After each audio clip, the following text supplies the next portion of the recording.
I'm going to start out this video by saying something controversial.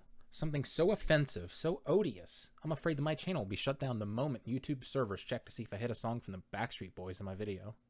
I'll probably lose my gamer card after voicing such a distasteful opinion. I may fear for my life, but it's something I have to say. Doom is a good game. Whew. Weight is lifted off my chest. Now, it's not like I'm a super fan like a lot of you degenerates out there. Hell, I just finished the game for the first time in 2020. But after finally beating it, I can really appreciate just how great Doom is. Though in this latest playthrough, I noticed something about the game design. A lot of the secrets are placed in such a way that no sane human would ever find them on their own. Like, the only way to find a secret in some levels is just to slide alongside every wall, spamming the grunt button until you hit one chunk of the wall that activates a door on the other side of the map. There are other secrets that are well choreographed, like this wall in E1M1. If you have functioning eyeballs, you're likely to notice that it's discolored when you run past it on your way to the exit. And if you're accustomed to the way secrets are found in Doom, spamming the use button, then you'll press it and open the hidden passage. But those secrets are dwarfed by the sheer number of ones that are so well hidden, it feels like the developers didn't want you to find them at all. There's a spot in E1M3 where you shoot a wall to uncover a secret area. I can't think of any other secrets in the whole game that are revealed that way. It's kind of a thing in Doom 2, but even there, it's still done very sparingly. There's a lot I love about Doom, but the secret placement is one of my least favorite parts of the package. One might argue that you aren't supposed to get every secret in a stage, just the ones you notice, but I'll get to that later. For now, let's take a look at Final Fantasy VII. Specifically, the two optional party members, Yuffie and Vincent. These two party members are easily missable. In fact, it's almost hilarious how obtuse it is to get them if you don't know what you're doing. Let's go over the process to get Yuffie to join your party. First, you have to have left the Mithril Mine. Then, anytime you're in a forest area on the world map, like this, you have a chance to encounter Yuffie. But the encounter rate isn't the same for every forest you come across. It's lower in some areas and higher in others. I think it even has a 100% chance in one particular spot. Just coming across her and beating her isn't enough, though. You're put in a small area with her after winning. So you have a few options here. You could save at the save point, leave the screen, or talk to her. If you save in the save spot, she steals some of your gil and leaves. If you do anything but talk to her, then you have to encounter her again to recruit her.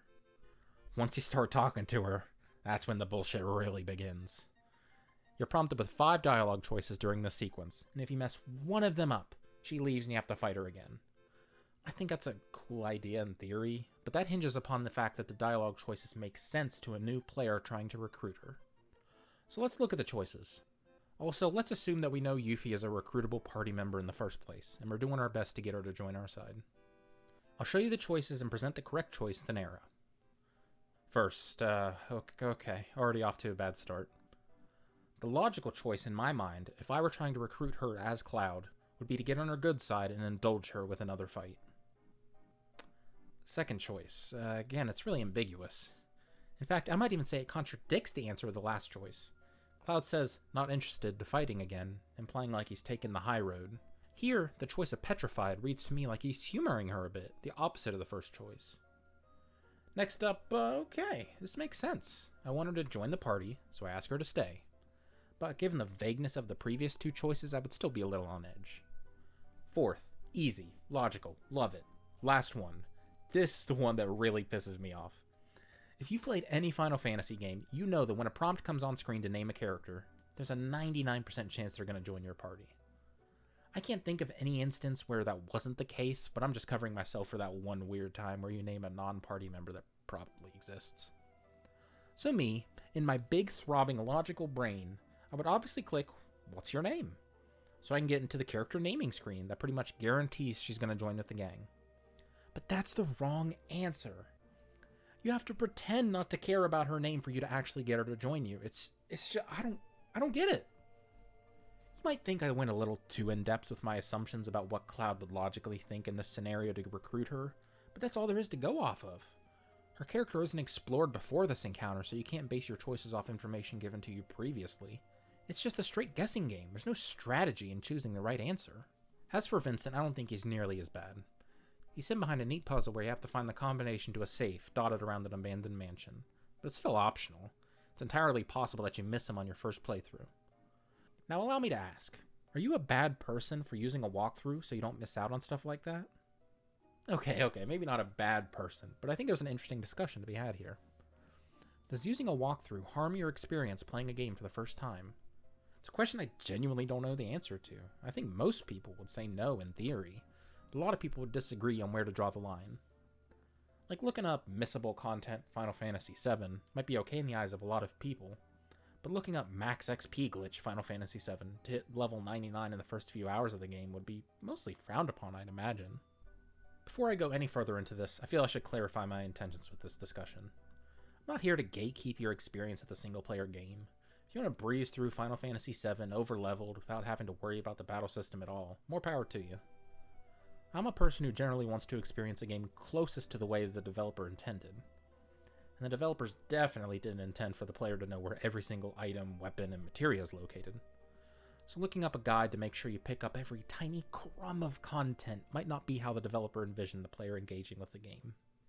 The Legend of Zelda Breath of the Wild has 900 Korok seeds planted all around the world of Hyrule. For those not familiar, you gain more inventory slots as you collect more Korok seeds. Gaining a new slot costs 1 seed for each inventory category, but the cost quickly inflates as you buy more slots. You need 441 seeds to fully upgrade your inventory. Notice that leaves 459 seeds that are just effectively worthless. So what's the point of having over half of the Korok seeds in the game do nothing? There's 900 Korok seeds in the game, so every player comes across a fair amount of seeds on their own. They wanted Korok seeds to be these tiny rewards for players that notice something off or special about their environment, like a circle of rocks with an empty space, or 2 shrines with apples in front of them and one beside them that doesn't have an apple.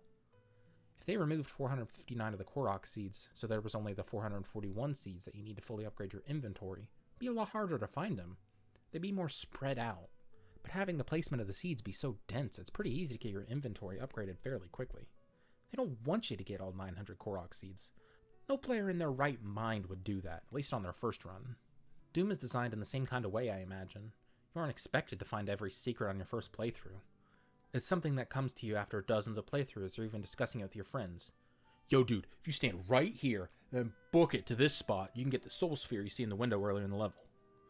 But you don't need that soul sphere to complete E1M3. It definitely helps when you get the shotgun Rahel at the end of the level, though. It's the same with Yuffie and Vincent. You don't need them to complete the game, but you'll be missing out on what they add to the combat and all their dialogue. Yuffie's hilarious in FF7. I don't think my opinion of the game would be worse if I didn't read her multiple exchanges with Cloud about how seasick she is. I don't think my opinion of the game would be worse if I didn't read her multiple exchanges with Cloud about how seasick she is, but it is content I ended up enjoying that I wouldn't have even known about if I didn't look up how to find her. To be honest, I kinda like secret characters like Vincent and Yuffie, at least when they're done right. If I stumbled on Yuffie and Vincent for the first time during my second or third playthrough as a kid, it would have blown my goddamn mind. It would have felt like anything was possible. If I'd missed out on them the first few times playing, who knows how many characters are hidden within the game just waiting to be discovered. It helps in making the game feel like it's limitless. Unfortunately, I'm not a kid anymore. I don't replay games. When I was a kid, I wouldn't get a game very often. My mom would take me to the local EB Games once every few months, and I'd spend 20 bucks on something used. And I enjoyed the ones I got. I might be showing my age here, but one of the best games I ever bought on a whim was Dave Mirra's Freestyle BMX 2 on the GameCube. I still have it, like a decade and a half later. Got it for 3 bucks. I spent so much time riding my bike around in the first level as the Slim Jim guy. Something I discovered with my friend, shout out to Kongsley, link to his channel below, is that when you bail off your bike, you can grab onto things. So we'd spend hours grabbing onto the golf cart and laughing at how the character would just ragdoll about. I did a lot of that stuff in games back then. I'd explore every nook and cranny, try to break out of bounds, and speedrun every game I played because I was limited to what I had. By the time I got a new game, I was likely burnt out on the previous one, so I never returned to it after that, but I definitely spent a lot of time on those games after the credits rolled. I was about to go into my step into PC gaming and all the game deals that come alongside it, but I think that's best saved for another video. Needless to say, my gaming habits changed after I got a Steam account. Bought a few Humble Bundles, stocked up during a few summer sales, and amassed quite a collection of games. And on top of that, there's games from previous generations that I want to play as well. There are a lot of important areas of gaming that I missed out as a kid. I didn't have a PlayStation 2 or Xbox, and anything before that I was too young to appreciate. And even though I had a Wii, I still missed out on a ton of games there. So in addition to wanting to play all the games that I grabbed from Steam sales, I also have games from the PS1 or Super Nintendo that are in my backlog. Check out my How Long to Beat page in the description if you're interested in checking that out. I have 224 games listed under my backlog category, and that's just the ones I could think of when I made my profile. I'm sure there's other games I wanted to play at one point but forgot about. Now, I'll grant you, there's no way I'm going to play all of those, like, ever. I more so use the site to keep track of when I beat games and how long it takes me. When adding games I've beaten to the account, I realized I don't finish games very often. So I've made it my mission to finish more games. And as you can see, 2020 is going pretty well for me. It's the best year so far. Just gotta keep up my momentum through the last few months. So making a pledge to finish more games includes some fine print in my mind. That being, don't replay games. Time spent playing a game I already played could be time spent finishing a new experience. If I'm going to play a game once, I want it to be the best playthrough possible. How do I achieve that? Wait for it. Walkthroughs. Did you think I'd never bring it back to that? I didn't. I just kind of rambled there. Anyway, walkthroughs have been essential for me in my game finishing campaign. Let's look at Final Fantasy VII again to see how I used an online guide to help me get the best playthrough I could. Before I started, I looked up how to get Vincent and Yuffie, since I knew they were missable. The only other things I looked up were how to progress after trying to figure out certain scenarios myself. I don't remember any specific instance, but I know there were a few moments where I needed to talk to a certain NPC to progress the story, but I didn't know who I was supposed to talk to. So after doing my best to progress the story my own way for 10 to 20 minutes, I'd just look it up. I think that's the sweet spot for maintaining a healthy outlook on the game for me. A lot of people get satisfaction after dying to a boss in Dark Souls 15 times only to beat it after that, but I'm not that type of player. I don't like throwing myself at a brick wall for 30 minutes to an hour to accomplish one task I don't fully understand, or, more likely in the case of Final Fantasy VII, wasn't explained properly. Failing at a task for 10 to 20 minutes is my threshold for when I say, I'm not wasting any more time, I'm Googling it. Some people would argue that looking it up at all isn't the true experience of the game, which I sympathize with to a degree.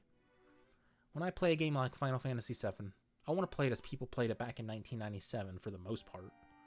I don't want to use any balance mods that mess with the developer's intentions or add new content, at least on my first playthrough.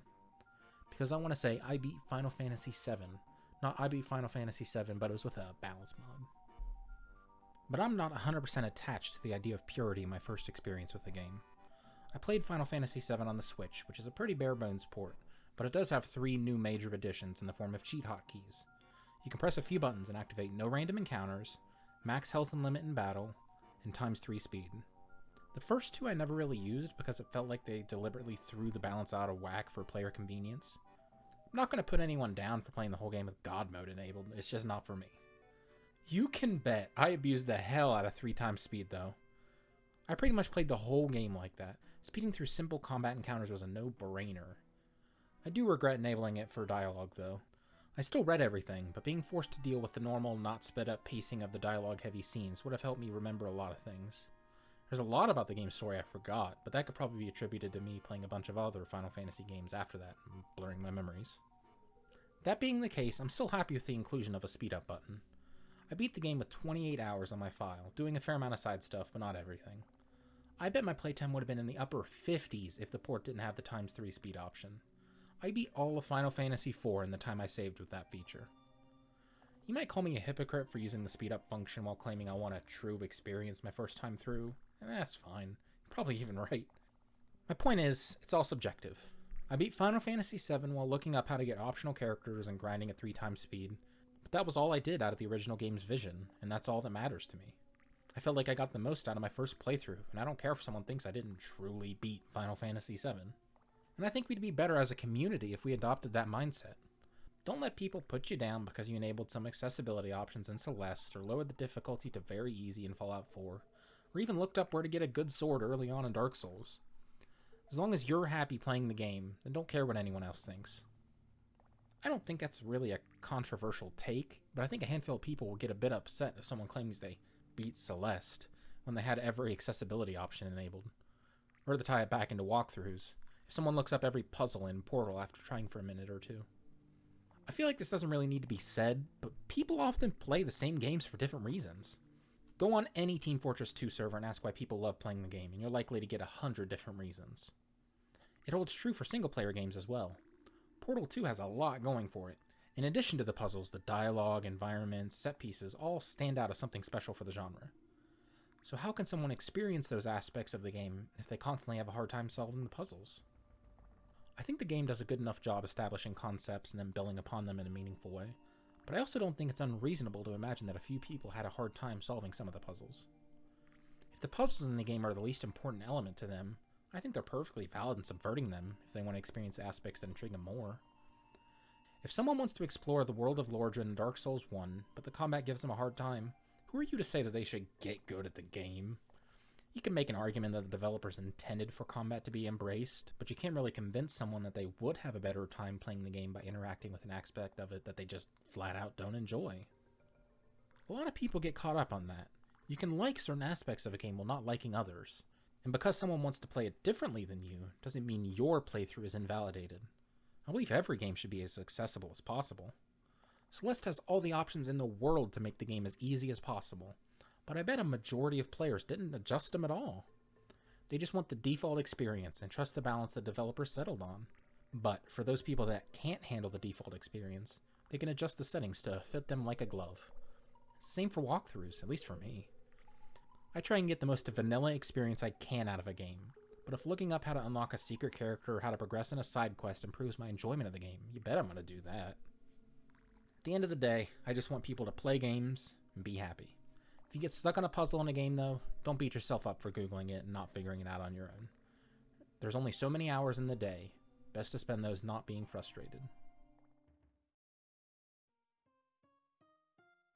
Thanks for watching. If you like, you know what button to smash.